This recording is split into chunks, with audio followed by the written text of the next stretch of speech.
All right, good afternoon, all you wonderful Republicans. It's great to see you all. I'm happy to be here, and I am honored to introduce our special keynote speaker, our courageous, brave, and gracious angel mom, Agnes Gibboney. You know, Agnes was born on the continent of Europe, in Budapest, Hungary, but she grew up on the continent of South America in the city of Brazil, which she's going to touch on that a bit as she shares.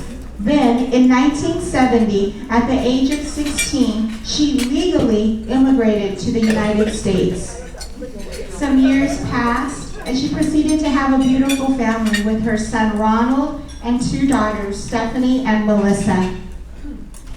She had her son for 29 glorious years when he was tragically murdered in 2002 by a previously deported illegal alien who actually is scheduled to be released next year. Ronald would have been 46 years old this past April. That life-changing event catapulted her into angel mom status, where the definition of an angel mom is a parent or a family member whose relative has been killed by an illegal alien. Since that tragedy, Agnes has been a fierce proponent of strong borders, even campaigning with President Trump and giving a speech at one of his campaign rallies where Donald was so moved that he gave Agnes a tender kiss on the forehead. What a super kind president we have. She has had numerous interviews with Fox News, specifically with Lou Dobbs, Sean Hannity, Martha McCullen, and countless radio interviews. Recently, Agnes was at the White House with President Trump on February 15th, and at that time, she attended the Rose Garden press conference. She has also testified at the Senate Judiciary Committee. Locally, she was recently elected to the California GOP Platform Committee, where I'm happy, yes, and thankful that we will have a strong voice on immigration. I believe her son's spirit lives on as Agnes shares their story and inspires people to commit to strong borders and to learn the safety it brings American citizens. She tirelessly fights an educate system about the mass failures of socialism as well, which is much needed. Everyone, please join me as we welcome Angel Mom Agnes Gibboney.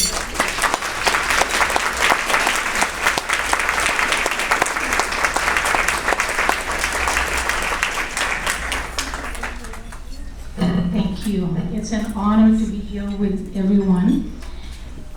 I want to go back to when I was 2 years old when my parents decided to leave Hungary after Russia invaded Hungary. They put a Russian woman to live in my parents' house, and my mother had no say-so in her own home. So my parents decided to flee like many other Hungarians in 1956. In December, they went for the border, but they got caught. Only because I woke up in the middle of the night crying, scared, and they apprehended my parents, took everything away from my family, their money, a suitcase full of cigarettes that they were going to sell on the other side so they can make a living until they found jobs. In January, my parents went for the border again. This time, they, through a friend of my mother's who worked in a pharmacy, concocted something for me to sleep. So my mother, my father, my brother, and myself went for the border along with another Hungarian couple, to the former Yugoslavia border. And they encountered a guard, a soldier. And my parents, my father and the other man decided that they're gonna kill him if he blows the whistle, because they knew they would be arrested this time. So the guy was very kind, showed them the way, said just wait, they're gonna have a changing of the guards, you'll be able to jump this ditch and you'll be free in Yugoslavia. We were in a refugee camp, a real refugee camp, you guys. not this phony baloney thing at the border. A real refugee camp for about 10 months, where my mother gave birth to a little baby boy and their uncle who passed away because they wouldn't allow my parents, my mother, to leave the camp to go to the hospital. And finally, when they did, they were just admitting my little brother, and he died in her arms. I don't remember him because I was only 2. We wanted to come to the United States because my mother wanted for us, my brother and myself, to have freedom. Freedom that they did not know what it's like and how hard life was in a communist, socialist country. But because my father was born in Yugoslavia, they wanted us to stay. My mother said no, so they would not allow us to go to the American embassy. We ended up going, they gave us 3 choices, South Africa. My mother said, forget that. Austria, she goes, no way, that's right next door to Hungary. Or Brazil. We ended up in Brazil, and I love Brazil. I understand the Latin culture. That's where I grew up. That's where my memories are. And I was 17 when I came to the United States. Couldn't speak a word of English. Well, I take it back. Hello, which is universal. And for about a year I did nothing, and finally I said I'm gonna go to English as a second language, and I taught myself Spanish while learning English, and here I am. I gotta learn one more language so I can keep up with Melania. She knows 5, so I'm on the next one. But we legally immigrated to the United States. My parents applied 3 times. The first 2, the application lapsed.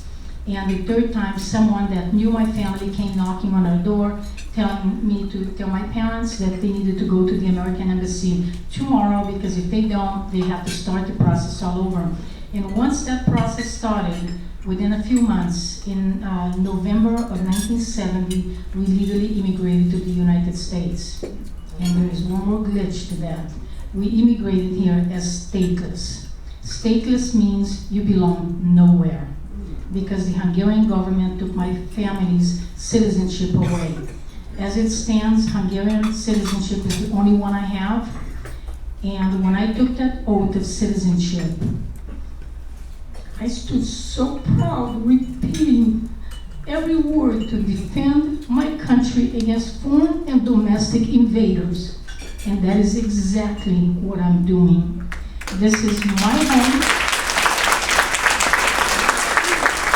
my country, and I am not going to allow my country to be taken over by the riffraff that's coming through our borders. And this has nothing to do with racism. I get called all kinds of names. I get some very interesting private messages I just shared with my friends over here. I don't mind if they offend me, if they cuss at me. I think Margaret I gave her to read that private message. But I take offense when my son is offended because he cannot defend himself. So I blasted it all over Facebook. I figured all my supporters will go after this woman. I mean, she was nasty, very nasty. But you know what? That doesn't stop me. All it does is give me, it just recharges my battery. So I say, thank you for that shot of B12. I needed that. I needed that. I campaigned with President Trump. When he announced running for presidency, I jumped up and I said, yo, he's gonna be my president. My husband looked at me and he says, Agnes, he's the apprentice guy. And I said, yeah, I know, but he's gonna be my president. He says, he doesn't have a chance. I said, he's gonna be my president. And I am so honored to call President Trump my president. The very first time that I met President Trump was in a Sean Hannity town hall in Austin, Texas. And after that, we went to a rally. And we were kept separate, and I kept thinking, why are we separate? Why we're not down there with the crowd? Only to find out that President Trump came in, or candidate Trump came in with his son, Don, and we took pictures, and he sat down with us and said, what is your issue? What are you concerned about? And I said, President Trump, I went to Hungary in 2015 to bring home my Missy. Those of you that know me, I'm a dog lover. I have my Missy, a Hungarian Vizsla, and she needed a passport to come into the United States. path passport. And I saw a lot of Syrians invading Europe and going through Hungary, and I said, please do not let them come in our country. Certain cultures would not mix with ours, and that's a fact. It's not being racist, it's being protecting of our culture, of our country. And he listened. He is an incredible listener. Incredible listener. And I tell you, one of the funniest things was when we had a press conference with the angel families at the White House, June 22nd of last year. He took my son's picture out of my hand, this was on border security, and said, Tom Selleck, but much better looking. Needless to say, I got on TMZ because of that.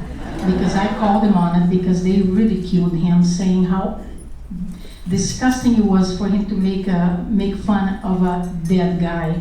So I called him out and I says, how do you think the mother, me, feels about you reducing my son to that dead guy? How about his sisters? How about his children, Matthew and Marcel? Why don't you talk about that? That's real separation of families. So I stand up for my president, and I don't care who likes it or who doesn't. And this is, I'll be very honest, I never liked Obama. Actually, to be very honest, I couldn't stand him. But I never disrespected the man, never, because he was the president of this country. But I will not sit back and allow people to ridicule and backstab President Trump anymore. And on that meeting, I looked back and I said, Mr. Trump, I am so sorry you have to put daggers out of your back on a daily basis. And February 15th, when we met with him, he found out we were in DC, and I guess some staff at the White House wouldn't tell him. And he found out. He says, call the angel moms. You guys come here 9:15 in the morning. So we went, took a picture, sat down on the couch, and my heart broke. He sat there and he says, you guys have no idea how difficult things are for me in here. I just wanted to get up and give him a hug. Because what he endures on a daily basis is beyond human. This is a witch hunt, like he calls it. It's a total witch hunt. He has done tremendous things for this country and will continue to do. Just think about how much more we would have done, accomplished, if the likes of the deranged, insane Nancy Pelosi with her hate-filled speeches. Remember before the Mueller report came out and she said, we're not gonna impeach the president because he's not worth the time. Now she's full-blown to impeach him again. They cannot swallow it that President Trump won. Go Democrats, let's put him in office again. Yes. I look around the room and I see a lot of people my age. I'm gonna be 65 this year, so I'm gonna join the great Medicare. Woo-hoo. We need to bring in young adults. We need to talk to them. If you don't know how to approach them and teach them about socialism, let me give you a little hint.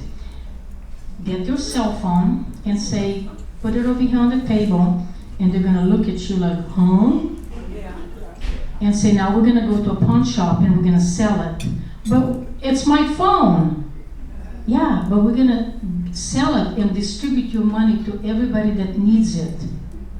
And they're gonna say, no, you're not, that's my phone. Well, I just wanna give you an introduction of what socialism is. Because they take it from you to give it to somebody else. Let me tell you, my husband was the deputy chief of the Alwani Police Department where my son was killed. We work for what we have. I am not willing to give $1 of my tax dollars, high taxes, to any illegal alien. Why should I pay for their education? Why should we pay for their medical? Why should we pay for anything? And what I said before, on national television, on Fox, we don't owe illegal aliens anything. And we don't. And we can stand strong on that, because if you went to their country, you would get nothing. So why should they get low housing when we have veterans in a homeless situation in our country and the poverty that we have? We have enough issues to take care of in California. I wrote 2 weeks ago to our governor, Gavin Newsom. Say that name, I'm sorry. And didn't get an answer. And somebody said, you know, you should write it in Spanish. And I go, oh, that's an idea. So I wrote another one in Spanish a week later. Still didn't get an answer, not an acknowledgement that we received your email and we'll respond soon. I don't expect a response from him because that's kind of despicable, one-sided Democrat that he is, and not because he's a Democrat, but he is not for Americans, and that's where I have a problem with, because I don't care what your political party is. You work for the United States. You were elected into office to help our country, our citizens, and you listen to us, not to those that broke into our country. But I'm setting him up because June 21st, February 21st, as of right now, the guy that killed my son will walk as a free man. And my question on that letter was, what do I do to protect myself from this felon, illegal alien, that's gonna be released into our streets? That was my question. So if something happens to me, let me tell you, I did not commit suicide. I'll tell you that right now. Nothing would get me to that point. But I'm going to expose him, and I'm going to be such an advocate to bring him down like you never seen before. I don't know how, but I will find a way, because people like that should not be in office representing our country and our citizens.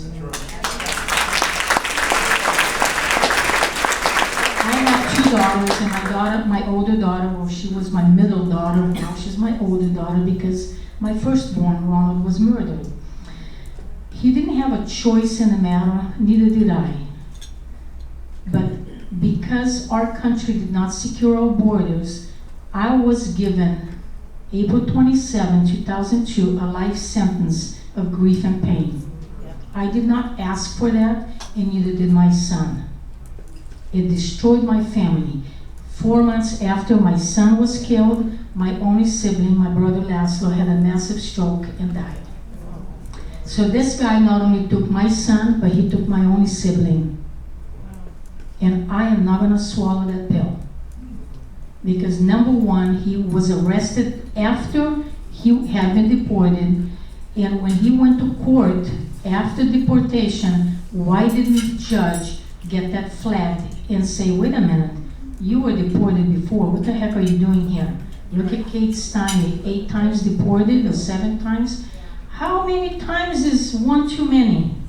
How many lives do we need to lose of our children's mother and father, brothers and sisters, grandparents, at the hands of an illegal alien before somebody wakes up and say, oh yeah, we do have a problem. Or like people say, well, you know what, Agnes? It could have been Johnny that killed your son. Yeah, it could have, but it wasn't. So don't even go there, because it wasn't Johnny that killed my son. It was that illegal alien from Mexico that immediately after the shooting, he fled back to Mexico. Well, Mexico wasn't so bad after all, was it? There are thousands of unsolved cases, and I would bet you that a lot of those are crimes committed by illegals. Little girls, little boys raped.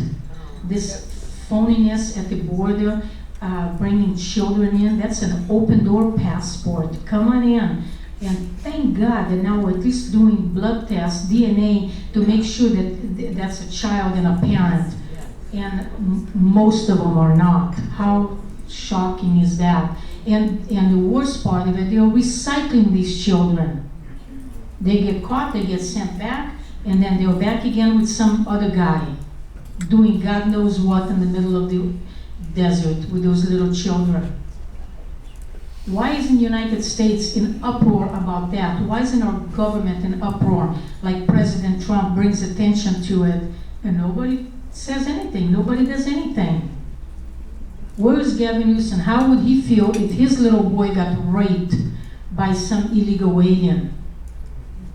How would that make him feel? How would that make him feel if his car gets broadsided by a drunk driver? Yeah, it can happen with anybody. But it's needless to say, if they weren't here, then that's less of an opportunity and possibility of somebody getting killed.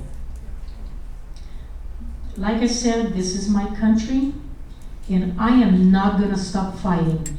I don't get intimidated. I'm not afraid. I'm a delegate, and I'm honored and proud to be a delegate in the state of California, and honored to serve on the platform committee. And now, if you have any say-so, vote for me for the drafting committee, because watch out, I'm not budging on the border security or on immigration. I'm not budging on our Second Amendment rights. And people get shocked and said, but wait a minute, your son was shot and killed. That's right, one bullet took his life. But I still believe in the Second Amendment, because that gun didn't fire itself on its own. That gun was fired by an illegal alien, but that gun was loaded by the Democrats and Republicans. And the guy just pulled the trigger. That's the big difference. And I don't have a gun permit. I'm gonna apply for one. And I'm very intimidated about guns, I'll say that. Because I never allowed my son to play with guns when he was little. Because I always said that's dangerous, and you don't ever point a gun at someone. You just don't do that. You respect a life. I never allowed him to play with swords, anything dangerous. And look at it. His life was taken by a bullet. But I stand for our Second Amendment rights. There's nothing I can do for my son, but I can do for my children, for your children and grandchildren, for our nation, and everything I can do, I will do, because we need to fight. We cannot allow this country to turn into the country my family fled from. Because if communism was so good and socialism was so good, why in the heck everybody going there? Everybody's fleeing because it's oppression. Just look at what's happening in Venezuela. Venezuela 10, 15, 20 years ago was one of the richest countries in South America. And look at it now. People are eating out of garbage can, eating whatever they can. But the top people, I'm sure they're eating steak and lobsters. That's communism. And we cannot give up our freedom. We cannot give up our country. Because if we don't fight now, I'm telling you, I feel helpless and scared as heck. Because if we lose this battle, there's no turning back for a very, very, very long time, if ever. We have to hold these elected officials, call them, pay attention to what they're doing, even in your local city officials, because that's where this corruption is starting. They keep moving up. And we need to fight like hell, because if we don't fight, they win and we lose. And we cannot allow that to happen. We will lose our freedom, we will lose our country, we will lose everything. And, okay. If anybody has any questions, please feel free to ask. There is no hard questions, and there is no question that's gonna offend me, so please ask. Yes?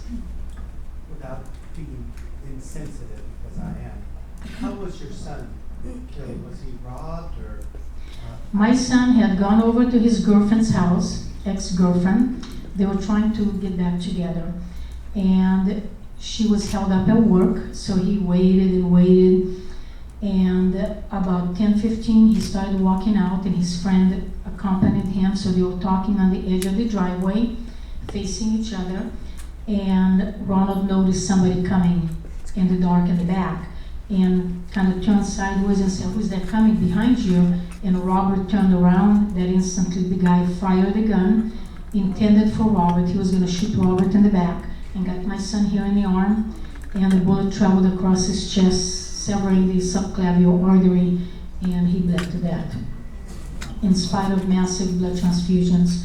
Then he tried to shoot Robert point blank, and the gun jammed. And I asked Robert, I said, I was the one that cracked my own case, so if you guys want to hire me, Sheriff Nance, I'm a good detective. I went to the crime scene, I talked to neighbors, nobody heard and saw anything. I said, that's nonsense. How can nobody have heard or seen anything Friday night at 10:15, 10:17 at night? Everybody's home. So I'm talking to Robert. They lied to the police because the gang had told them, if you speak, we're gonna kill your family. And I'm talking to him, and after 2 hours, crying in his face, looking at his beautiful brown eyes, I said, Robert, if you know anything or hear anything because you live here, please let me know. We have to do justice for Ronald. We can't let him die in vain. And I held his face, and he looked down, and I held his face up, and I says, look at me, my heart is broken. And he lowered his head, and he said, but I'm afraid. And I go, thank you, Jesus, he knows. Yeah.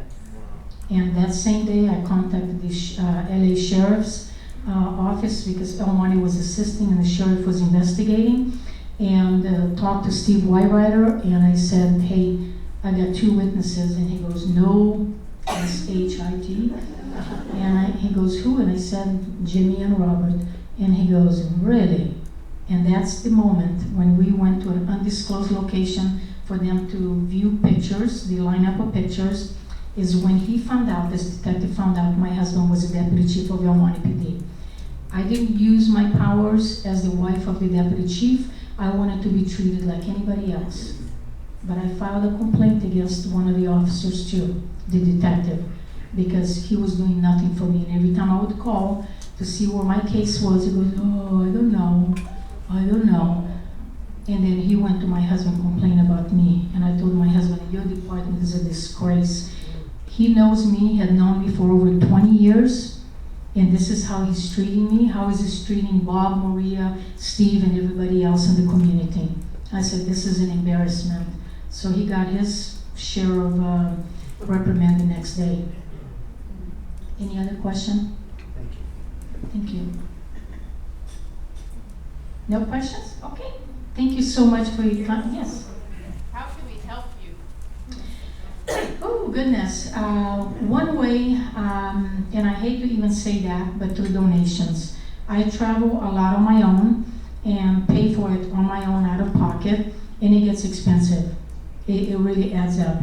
Like coming up here, it's $100 in gas. And then you gotta eat and everything else, but it adds up. So you can send a check, whatever, to my P.O. box. That would be very greatly appreciated, because I will use it only for doing this kind of stuff. Thank you. What is your P.O. box? P.O. box, yeah, she has it. Yeah. Thank you. Yes. So where do you live and do you travel? I live in Southern California in Rancho Cucamonga, so it takes about 4.5 hours to drive here. And from here, after I leave and talk to you guys a little bit, I'm going to speak at Santa Clarita, another Republican group over there tonight, on the way back. So I'm very active. I never turn anything down unless I have conflicting. Obviously, I can't be at 2 places at the same time. But I'm out there educating. Somebody wants to bring me into elementary school and schools to speak to the youth. That would be great, because that's where this brainwashing starts. So I'm very much up to that. Yes? Do you have a Facebook page to follow you? I have Facebook page. My name, Agnes Gibboney. It's me with my dog on the cover. You're on Twitter? I'm on Twitter, also Angel Mom Agnes Gibboney. Yeah. So anything that you guys have, any questions, please feel free to contact me. You're fine. I'll always answer. Call me. I'll always return calls. It may be a little late if I'm speaking or I'm driving. Obviously, I'm not going to be checking my Facebook page because I don't want to get a ticket. After last week, I told Margaret, I said, I'm driving on the freeway 80 miles an hour, and oops. And I saw this, but then I said, but everybody else was too, as if that makes it any better. I saw a little dog on the side of on the center divider, and my heart just broke. And I said, if I slam on the brakes now, I'm gonna create a pile up. And this was a week ago, and it still bothers my soul that I couldn't save this little dog. Hopefully somebody did. Yes. I was listening to you on KMJ this morning. By the way, you were very, very good. Thank you. But will you share with those who didn't hear the encounter you had with I don't even want to call him a man who shot your son, what his response was and what his mother's He laughed in my face. His encounter, I would go to. Yeah, the question was, what encounter did I have with the guy that killed my son? It would be my husband, me, my mother, my two daughters would come. We would go to court for every preliminary and the pre-preliminary and the arraignment and the now he's playing, he's crazy, he's hearing voices, so he gets postponed. They order a psychiatric evaluation, then you come back and he goes, no, I don't want the psychiatric evaluation, so you lose 2 months, and it's just a game playing stupid. But his mother laughed in my face. His mother told the former mayor of El Monte, Rachel, his parents lived next door to her, and said, hey, I heard that Luis got himself in trouble. And the mother said, oh yeah, the boy must have done something to deserve it. And I tell you, I hate her more than I hate him. Because what kind of mother raised a monster like that? That falls on you. And he never acknowledged me. He would look at me with a cocky attitude that you just want to slap him upside the head. And he laughed in my face. I'm thinking about writing to him in prison. They moved him. He was here in Avenel, and they moved him to California City now. He's closer to me. Oh, lucky me. And my nephew is at the Edwards Air Force Base just down the street from him. And I said, maybe when he comes out, you can just kind of crash a plane on his head or something. You know. Any other question? Yes. Won't you have the opportunity to fight for parole? No, he was sentenced under California determinate sentence. So his initial release date was June 24, 2020.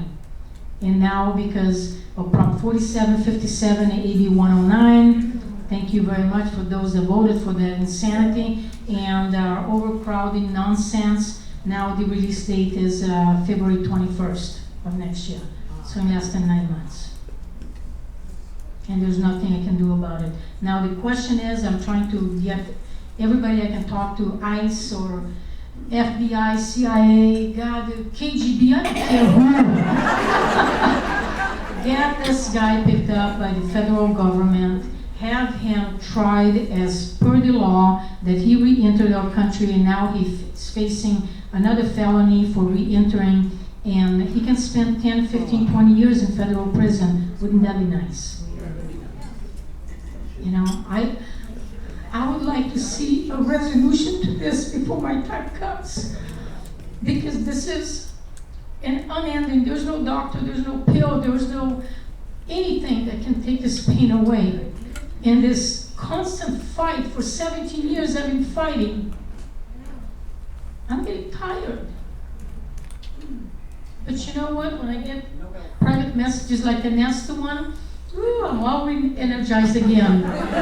Keep them coming. Any other questions? Yes. What's the best way, if you have any ideas, how do we get these people to not be dropped off in the middle of our state? Good question. And just to catch bus to wherever they want in the country? Good question. How do we get these people from being stopped, getting dropped off in our backyards? Good question. I don't know. I don't know. If Congress would work with President Trump, this would have been fixed already. We would have had a reform immigration. Look, we have immigration laws. Just enforce the darn thing. We're not asking for any other miracle laws. Just enforce the existing laws that we have.